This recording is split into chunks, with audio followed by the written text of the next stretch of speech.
Cons of the Steppe is here, and I've had to quite literally pull myself away from playing this DLC just to bring you this review. I mean, in full disclosure, I think it's probably my favorite DLC they've done so far. I really, really enjoy it. So if you just wanted my general, very quick blurb opinion, that's it. It's fantastic. I highly recommend buying it. It really gives an incentive now to play over in that region, that part of the map. But for this review video, I wanted to do something a little different where I kind of just jump into the game itself, talk about the things that I enjoyed, maybe some criticisms that I had, and then you can just get an overall better impression of how I feel about the DLC. I'm going to be doing that with an early game example, so basically you're just starting out, and then I'm going to be doing that with a late game example and talk about some of the problems or trials, tribulations, fun that you can have with that. There's two new bookmarks. There's a 1066 At the Gates bookmark, and there's also an 1178 The Endless Sky bookmark. I'm going to use Temujin as my example for a later game start, but for the early game I'm actually going to select a Vassal character of the Cumans in the 1066 start. These are the Khazars. They are actually a major power in the 866 start,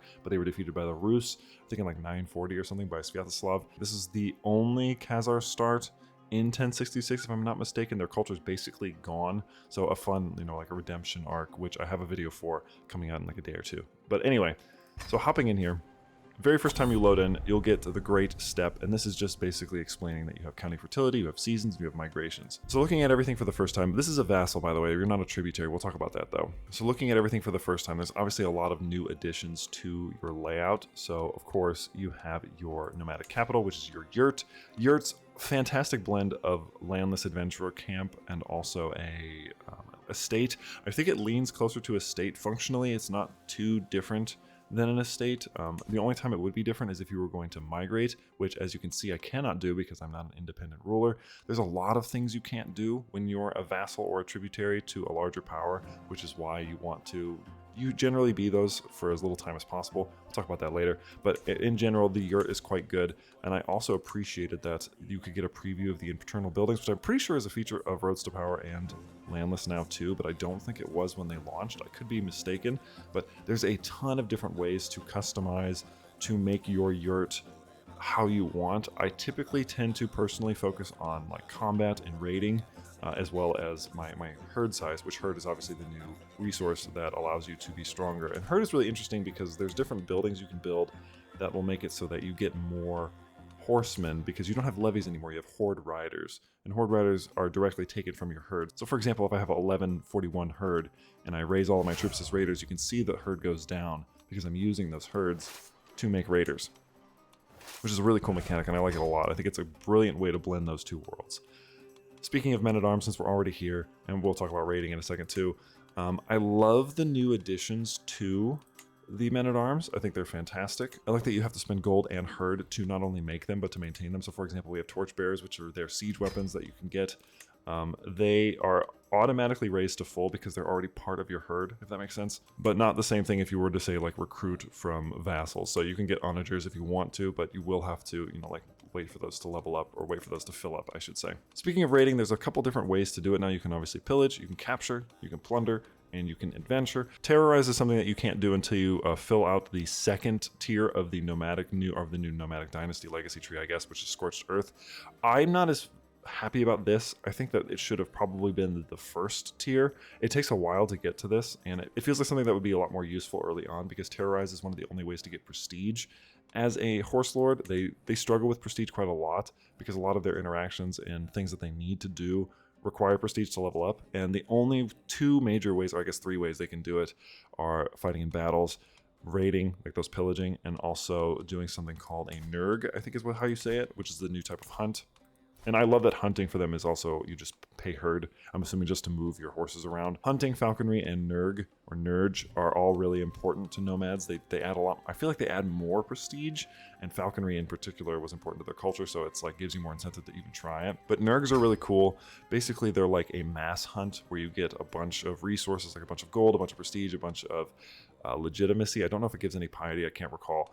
But what's interesting is that you can do one in an area, but you essentially have to wait until that area replenishes before you can do it again, so you can't spam it, but it's a great way to get like gold and prestige early on in the game, or even late game if you're like right by a new level and you just want to do that instead of making a new title or something. I love this one. I think it's fantastic. There's another new event, and you can only do this from January to March. It's a specific nomadic feast option, which I've actually not tried, so I can't speak on, but if it's anything like the NERG or any of the other events, they've actually taken a lot of time to, I would say, revitalize the events and make them more interesting. So I will vouch for it there, but I can't speak on like how amazing it is otherwise. Anyway, let's go back to the bottom of the screen. So counting fertility. Fertility is something that I will admit, even after playing this for like 30 hours, I still don't have a firm grasp on, because I've really tried to wrap my head around it. Like, obviously I understand that it helps increase your herd and it's important for things like that, but even when you migrate to a new area, your fertility is bound to go down because you have, you know, a certain herd size.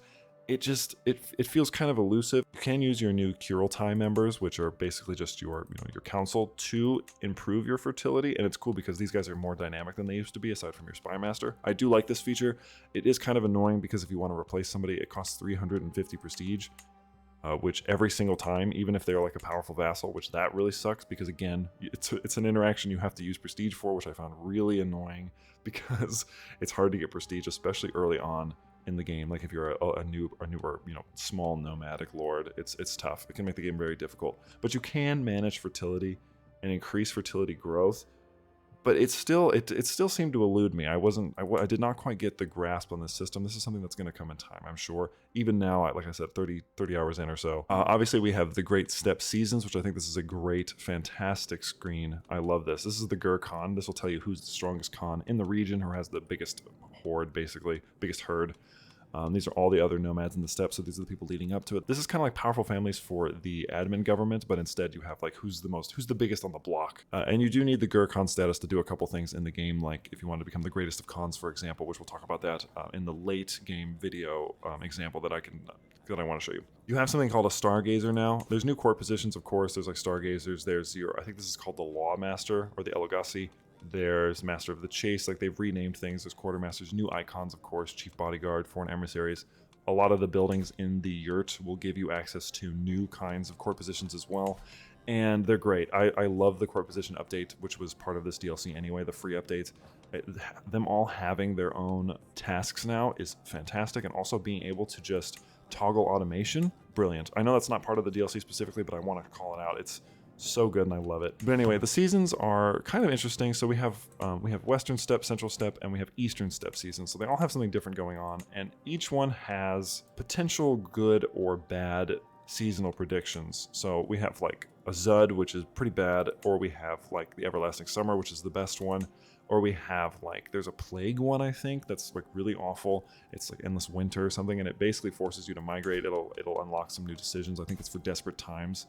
If there's this Zud Steppe season will allow you to move a lot easier if you're like stuck in an area that's pretty much barren and you're not getting any herd, or you're in fact losing herd or something because it's too bad. I think it's great. I think it adds a lot of fun dynamic gameplay. I'm going to jump to another character really quick just to show you migrations and how that works. So basically a migration, it's really cool, and the way that I recommend looking at it is looking at the fertility screen, because say you're in an area like this, I don't know why you would be, but say you are.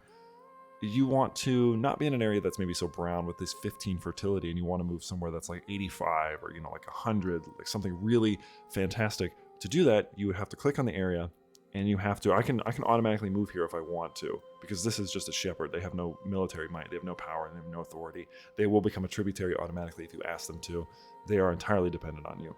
So if I want to migrate, I just say yes, and as you can see, we got a little ox cart here, picking up my yurt and taking it with us, and we're going to be going towards greener pastures. I think that the migration system is great. You do lose a little herd while mid-migration, so if you happen to get attacked or something, or if somebody's here, it can kind of cause some problems, but I've never had that happen. I've only used migration a couple times. It doesn't come up, honestly, as much as you would expect it to. You can remain stationary, probably a lot more than you think you have to, which I honestly kind of prefer. I think it's better, but we'll just let this guy get down here. And I do love the new on-map icons, or like characters, I guess you would call them. Ton of new events too, by the way, like a ton of new travel events, just nomad specific events. It really adds a fleshed out system. I think it's just as fleshed out now as like the admin government is, where it's probably more fun to play as either a horse lord, an admin government, or maybe like, you know, a Viking than it is anywhere else in Europe, because this place is really lacking in flavor.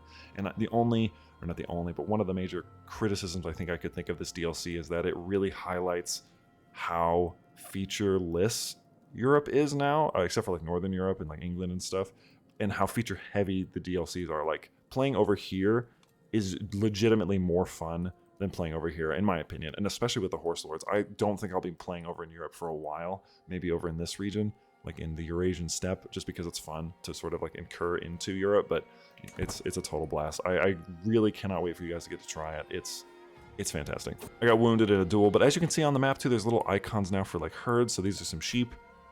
There's horses. They're wandering around on the steppe. There's a lot of great attention to detail that's been put into the DLC that I find fantastic. And so we have a new place to call home, and we can decide that if we want to become a vassal of the humans, or if we want to say no, we want to fight against them. This is the strongest. This is the Gurkhan of the area, so I will respect the customs of the land and I will bow to him. Now, as far as raiders go, as you can see, we have a new icon. So they actually have their men-at-arms guy on the map on a horse, and it's really great. And obviously they don't have money, like a monetary loot now. They have something that's just known as loot, or like plunder, which I think is what they changed it to the Vikings. This is cool. I will say that raiding does not feel as worth it early game. It's a lot less rewarding. So you can get like 100 loot and you'll get maybe 20 gold and like a couple hundred horses, or a couple hundred herd, I should say. I keep calling them horses. It feels like something that needs a tweak. This is something that could easily change in the future, so I don't really want to like ham on it or harp on it because it's not a big deal, but it's definitely noticeable when you're an early game player. Like when I played here down as the Khazars, wherever they are, they're over there somewhere. Oh yeah, when I played right here as the Khazars, I really noticed it because there's not a lot of places to go, and when you are a vassal, like I said, it's really, really tough to become stronger. Like you can't migrate, and you also can't rank up. So the way you rank up in this, there's two ways. You have your dominance level, which is great. This is basically your crown authority, but it's based off of your herd and if you're in your prestige, you know, that you have at the time. It's not a big deal that you just use prestige to level up, but it's based off of your herd specifically. And herd is something that's dynamic, something that you have to work towards leveling up. And I think this is a fantastic system. It really feels like a solid progression system that I quite enjoyed. I also like the chaotic or like regular succession system where you basically have to use obedience on your vassals to basically encourage them to like your heir, otherwise they will fight you or they'll try to break away. But we'll talk about that in the later game one because it's easier to see. But as for dominance levels, there's unruly, there's limited, there's absolute, and then there's unrestricted. Unrestricted is really hard to get because you have to have 75,000. I think that it's a great challenge, and this is how you become the greatest of Khans, or you need this to become greatest of Khans. It's not too bad to get to 30,000. I've done it in pretty much every run I've tried, even my very first one. So I think you could even fumble your way through it, but you have to be quite intentional to get to 75,000. I think it's easily where your run could like fall apart, or you could stumble, or you could just get bored in general, because it takes more than like an hour or two to get to this, which I think is good. It adds a lot of incentive to actually play the game, which I think other runs do not encourage nearly as much. So as far as like making yourself a duke or something now, there's two ways that you can do it. It's not like before where you would just have the resources and you can just make the title unless you're already a title above it. So if you're a king, you can still just make a duchy. But if you're a count like I am, and I want to level up, I want to become a duke, I have to either dominate the title, which means I have to fight everybody that's in this circle, every single person. And as you can see, I'm not a tributary and I don't have limited dominance, so I can't do it anyway. Or I have to invade somebody who is already a duke. So for example, it would be like this guy's high chieftain. I would have to be like, okay, well, I want this dude's land. If I want to conquer his duchy, I would become the duke of this land. But I have to beat him first. But I would still end up being a vassal, so I wouldn't be able to level up from that. It's very weird in that respect. I honestly feel like there should be an option that would allow you to establish your dominance within, like with your tributary contract. So you obviously have like your herd tides, your nomadic prestige, and then like the suzerain was guaranteed to help you in a war, or you're guaranteed to help them in a war. That's like basically the only options of the new contract. In general though, so because we talked about in the migration aspect, becoming a tributary, if you are a vassal or a tributary, there's a couple different ways that you can get out of it. So for example, I could basically offer a bigger tribute, and if he likes me enough, he can let me become a tributary instead of a vassal. And then as a tributary, if for example you wanted to stop being one, you can either try to break away while they're at war, you can attack them directly for your independence, which is the same way that you would do as a normal vassal. Or, and I don't know if this is how you're supposed to do this, but as a tributary, you can then go and declare yourself a vassal of a nearby realm, like even if they're weaker than you, and then you can just attack them for your own independence and become independent that way. I feel like that might be a loophole to the system, but I've done that a couple times and it works pretty well. So like, for example, say that I had like 3,000 troops. I'm still a vassal of the Cumans. And I'm like, okay, well, I'll become a vassal of this guy, and then I'll just attack him for my independence, and it just works. Like Todd Howard said, like God Howard says, it just works. He's only 2,300 though, so he's actually not that incredibly strong. Like for example, the Volga Bulgarians could technically fight him if they wanted to. Yeah, like the Seljuks are significantly stronger than him. Like right now, the Cumans are not that strong, but I mean, like 20 years in game, this 2,000 will end up being like 20, 30,000. His herd just hasn't come in yet. And it will. He's getting 171 a month, so it's really going to balloon. And you can get your herd up to something like 1,000 a month, and it's obscene how fast you'll just start ballooning. The early game is a lot more difficult, I will say, and the late game is a lot more quick, a lot more snowballing and all. But as far as dominance goes, I love this feature. I think it's fantastic. I like that you can change your succession laws through here, and you can change them relatively easily if you have the prestige and if you can get people to agree with you, basically. And then obviously the chaotic succession, or the, I think it's like obedient succession is what it's called. We'll look at it in a second. We talked about military. We talked about our curalty a little bit. Obviously, you have your spy master, you have your curalty members, and they can do various things like, you know, they can support herders, they can do domestic affairs. It's literally the same thing as your counselors, only you can now actually have multiple people increasing county control, which is fantastic. So if you wanted to, you could just be like, oh, okay, well, I have 2 counties that have a problem. I'm going to have them both work on it, which I think is brilliant because it's always been a complaint of mine that I hate having to try to increase the control of multiple counties and having to wait years at a time to do it. Now you don't have to. Now you can just, I mean, there's other ways to do it, obviously, but now you can just do them at the same time, which is great. There's a couple of these you can only have one person doing, like I can only have one person organizing raiders and one person controlling a county, but I mean, it's still cool. Decisions, there's obviously a ton of new ones. There's Settle the Steppe, which just means that you become tribal, feudal, or a clan. Move into conquered lands, which is again, like you conquered somewhere in Europe and you want to take that title, for example. You can expand the steppe, and you can decide that that area is now going to be steppe instead of being whatever it is. So that's like the Eastern Balkans, Northern Russia, Southern Russia. This is really cool. We can dominate Pecheneg, which I already showed you. This is basically just becoming a duke. We have Desperate Times. This is that Casus Belli where if the season is bad, it's this Zud. You can move out a lot easier. You can have Peace of the Great Khan. This is how you would establish a steppe city, essentially, and then become the greatest of Khans. And I mean, there's obviously a lot more too. There's a lot of decisions. I don't need to go through those. They're well done. I like them.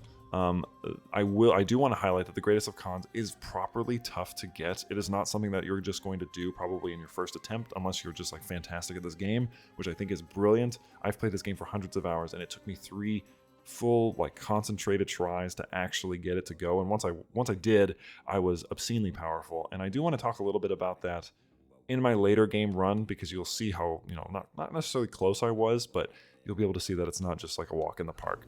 Obviously, there's a couple new map modes as well. You have something like, you know, we have like our fertility, which I think is great, just letting you or like dynamically see your fertility. And then you can also see what the terrain is, which is important because there's certain buildings that you can have that'll increase your fertility of that region. I'm trying to think if I'm forgetting anything, but early game in general, and let's just show you a little example. I mean, I'm gonna get rocked by this guy, so I'm not gonna save this, but you could just see what it looks like. The new icons look fantastic. Look at this. And so this is a siege, just them sitting there. I don't think he's allowed to raid, so he's probably not going to do it. And there are also, which is, I'm glad that this came up, because we're trying to increase our settlement, there's new contracts. So it's sort of like what admin does, where there's like problems that you can solve. And this only really happened a couple times throughout my run. I don't have a lot to say about these. They work exactly the same as an admin government's like area or thema issue, or, you know, like a contract. Basically it's the same exact idea. It's just for them. It's fun, it's cool. It just doesn't come up very often, so when you're like this size you won't see it really, and I can't recall it ever coming up once I became anything more than a duke. So that's just, you know, something to keep in mind. So jumping into my later run, I decided to do an 1178 Genghis Khan run as my very first run, just to try and figure out the mechanics. You know, just go in cold and just see what I could do. This was the extent of my run. Honestly, not very impressive compared to what I was able to achieve in my third attempt where I wanted to do this. I legitimately went from here all the way to France. So, you know, it is very possible to do in a couple lifetimes. I just was not able to do it as Genghis Khan because as Temujin, he's not even Genghis Khan, because I just was a little too slow. I didn't understand how tributaries worked, which we've not talked about tributaries. And they are, as you can see, they'll count on your map as a vassal, and if they're small enough, they will eventually actually de jure drift to you. But you kind of constantly have to work on their obedience, and we've not really talked about obedience either, so we can kind of do that now here in the later game one. So you can have people that are obedient, or you can have people that are like this one, like she obeys no one. And when you're big like this, you can demand people that are obedient, or which you need dread for, or you can negotiate obedience. Like you can use a bribe of money or herd, and it'll make them obedient. And you want your tributaries in particular to be obedient, because if they become too disobedient, they will... I wonder if it's going to be on here. Okay, it won't be. They will break away, which I think is fun. I think it's cool that you have to kind of appease these people and like make sure that you're really establishing your power and showing that you are this great, powerful lord. Otherwise, they will just be like, okay, well, I'm just going to be a kingdom again. You can kick rocks. And you can get various different casus belli against them, like a retaliation for them breaking away, basically, which is free. And you can just bring them back into your control that way, which is cool. You can obviously demand people become tributaries. You can demand people become vassals. When you become the greatest of Khans, you can demand people either become your vassal or literally burn their cities down. And I'm talking like you're destroying buildings within their cities and conquering them. It's crazy. See that I am the Gur Khan. I have 60,000 herd, which is as close to 75,000 as I could get. But even if you ding the greatest of Khans, you still have to win the war for them. And it's very tough because you're going to be fighting against basically everybody. So if you're not huge, like the size of this, you're going to be fighting against pretty much all these people are going to fight against you. They're going to try and stop you from doing what you're doing. So that's something to keep in mind as well. And there's a lot of late game decisions that you can't do until you are like a Gur Khan or something like. And I do want to touch on the fact that when you are late game like this, and when your realm does become the size of, you know, the entirety of the Eurasian steppe, like all of this, the game does run really badly. I have to be frank with you about that. I'm going to be completely transparent. I think it's fantastic, and this DLC is a lot of fun and very dynamic, but it does not run well. It runs really poorly when it was this big, and I got to a point where I literally had to stop playing because the game would stutter, like actually just click and stutter. I don't know why that is, because normally it doesn't do that if you have a big realm. It might have something to do with the herd mechanic, just like the sheer numbers that you're like producing, but I don't think that's it either. I'm really not sure. Maybe it's a me thing, but that's probably something they're going to fix in time. It does, however, make me worried for the Asia expansion, because this is what the Gobi Desert, like right here, there's a lot of Asia still to add. So I do have some concerns that they're going to have to work a lot on performance, but I don't want to include that too much in this video, in this review, because I feel like it's superfluous. It's something to keep in mind if you have like a weaker machine. Mine's getting kind of old, so that could be why. Just something to be aware of. Legitimacy, I will say, is something that I do want to point out. It's really easy for nomadic rulers. I found this to be unbelievably easy to keep up. Unlike other rulers where I feel like I've struggled with legitimacy, being a Khan or, you know, whatever, like being a nomad, it's much easier to lift up and then to just keep it whatever level you want it to be at, as long as you're strong and expanding and moving. I will say the gameplay loop does tend to be very on the move, very survival of the fittest. Like, I should realistically be expanding right now, like unbelievably. I should be attacking the Oghuz, I should be attacking these guys, I should be attacking these guys, and you can chain wars now, which is really sick. I'm down here raiding, right, for example, and I could, if I really wanted to, I could be like, okay, well, I want this person to be my tributary. I can do that while my troops are up as a nomad, as a horse lord. I don't know if this is the same for the other ones now, but I can say that you can just chain wars back to back, so I could go from like here to here to here to here to here, and as long as I have the troops for it, I can keep going until the cows come home, right? Like, I can do it indefinitely. It's insane for the later game when you want to snowball and you want to just acquire a bunch of realms to become tributaries, because as you can see, I'm getting 317 herd per turn.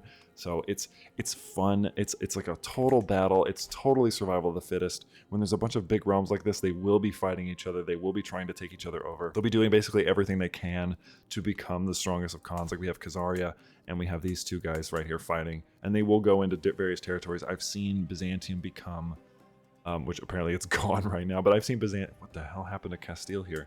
This is unbelievably cursed. Yeah, but I've seen Byzantium become a tributary of the Cumans and a couple other people more than once. So they will be active. You have to be active. You have to keep moving. And I realized in that Genghis section, so I'm just loading in here as the Cumans, that I didn't talk about a couple of the features that I wanted to talk about. So I'm just going to jump in here and do it really quick. So with your subjects, you want them to obey you, obviously. So you want to, negotiate your obedience.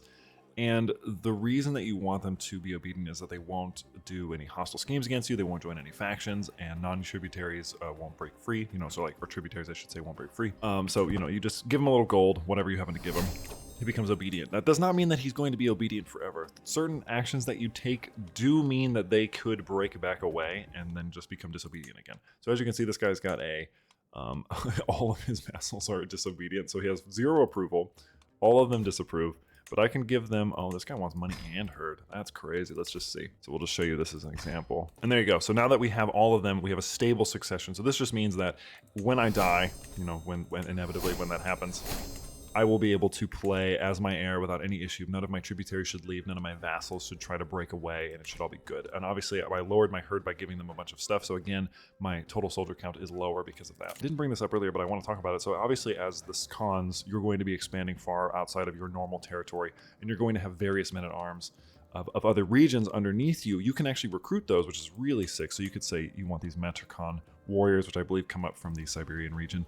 Or like you could just keep going west and you could get, you know, like the, what are these guys called? The Druzhina from the Slavs, or from, you know, the Rus, which is really cool. Something to keep in mind. The Cumans also get their own unique men-at-arms at a certain level. I cannot remember what it's called, but there's just a bunch of different little features that give you incentive to expand and to try different things out. But back to the tributaries and the vassals thing really quick. Tributaries and vassals will operate very similarly, but when a tributary is attacked, the game will tell you, but you don't have to do anything about it. So if this guy gets attacked by these guys, it'll notify you. You can help them. You don't have to. But if these guys take them over, you will lose that tributary. They're not going to become your tributary. And as far as tributaries go, anybody on one of these border territories, I can now offer to become a tributary. So like, for example, this person is a tributary of somebody else, so I can't ask them.